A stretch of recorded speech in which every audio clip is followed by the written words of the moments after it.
So welcome दोस्तों, आप सभी का स्वागत है क्लास 10th के एक और इंटरेस्टिंग से चैप्टर में।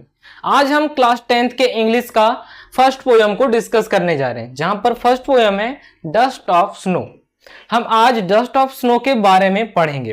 तो चलिए बिना किसी देरी के इस वीडियो को शुरू करते हैं। उससे पहले दोस्तों, अगर आप हमारे चैनल पर नए हो तो इसे सब्सक्राइब कर लीजिए, क्योंकि आगे के आने वाले इंपॉर्टेंट टॉपिक आपको सबसे पहले मिल सके। तो चलिए शुरू करते हैं फर्स्ट पोयम को। हमारे पास फर्स्ट पोयम दी हुई है डस्ट ऑफ स्नो, मतलब जो स्नो है, बर्फ, उसके पार्टिकल्स या फिर कण। यहां पर डस्ट का मतलब धूल नहीं है, डस्ट का मतलब है जो स्नो है, बर्फ है, उसके कणों से बात की, यानी कणों की बात की जा रही। तो दोस्तों, इस पोयम की शुरुआत करने से पहले मैं आपको इसके बारे में कुछ बातें बता देना चाहता हूं, जिससे कि आपको जब ये आप इस स्टेंजा को पढ़ो पोयम की, तो आपको अच्छे से समझ में आ जाए।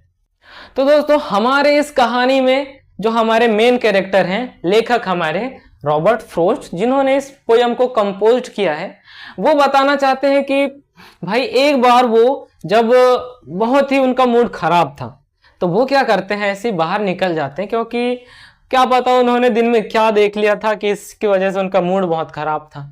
लेकिन अचानक से जैसे ही वो हेमलॉक ट्री के पेड़ के पास से गुजरते हैं और उस पे जैसे एक कौवा आता है, उनके जो मन है उनको परिवर्तित कर देता है।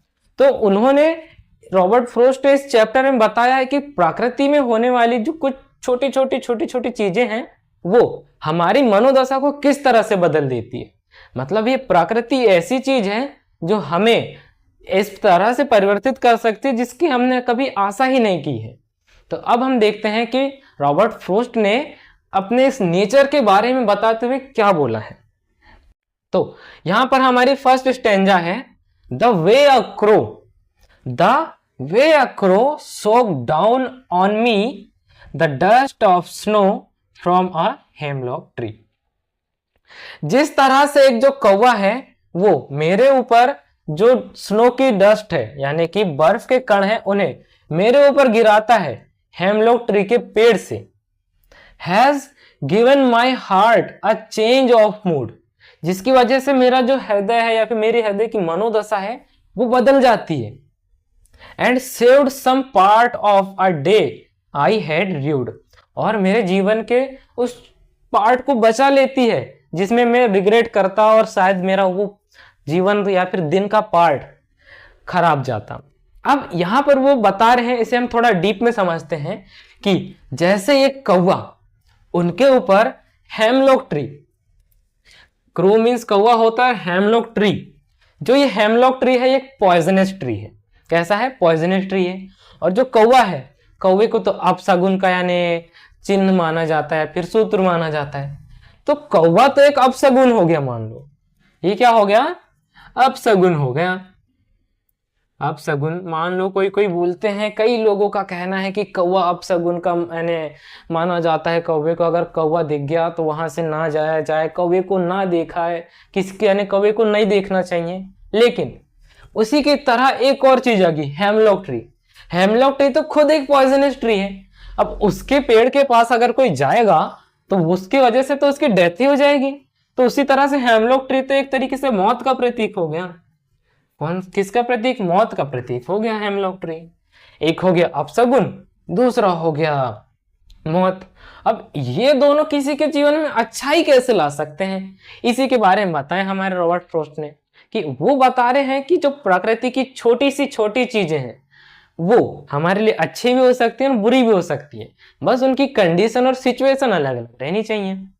अब जैसे ही हमारे जो रॉबर्ट फ्रोस्ट जी हैं, वो हेमलॉक ट्री के पास से गुजरते हैं। जैसे ही गुजर रहे थे, अचानक से एक कौवा उड़ता हुआ आया, उस पेड़ पर जैसे ही बैठा, अचानक से उस पेड़ से बर्फ के जो कण है वो उनके ऊपर गिरे, और उनका जो मूड है, यहाँ पर मूड वर्ड को डिनोट किया गया है दोस्तों। अगर आपको इसका मतलब नहीं पता तो इसका मतलब है मनोदशा। मनोदशा। तो उसकी वजह से, द डस्ट ऑफ स्नो की वजह से उनकी जो मूड है, मनोदशा है, वो अचानक से चेंज हो गई। कैसी हो गई? चेंज हो गई। और इसकी वजह से, and saved some part of a day I had rued, और उनके जो बाकी का दिन था, पार्ट ऑफ अ डे, जो दिन का एक हिस्सा था उसे उन्होंने सेव कर लिया, उसकी वजह से। इसके आगे है आई हैड रिव्ड, जिस पर उन्हें पछतावा था, रिग्रेट था।